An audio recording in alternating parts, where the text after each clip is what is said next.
আজ আমরা মহাত্মা গান্ধীর জন্মের মাত্র 2 দিন পর আসিসির সেন্ট ফ্রান্সিস দিবস উদযাপন করছি।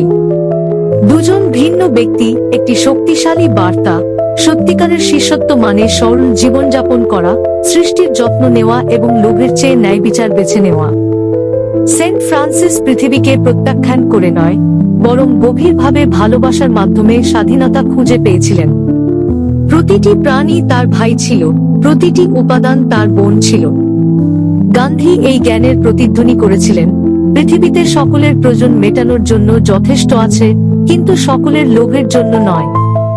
উভয়ই আমাদের সতর্ক করে যে দুর্নীতি সমাজকে ধ্বংস করে এবং আমাদের পরিবেশের ক্ষতি করে। উভয়ই আমাদেরকে উপস্থিতির বাইরে সত্যতার দিকে আহ্বান করে।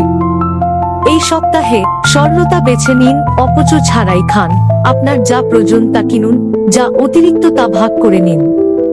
সৃষ্টির যত্ন নিন, কম প্লাস্টিক ব্যবহার করুন, জল সংরক্ষণ করুন, সবুজ কিছু রোপণ করুন।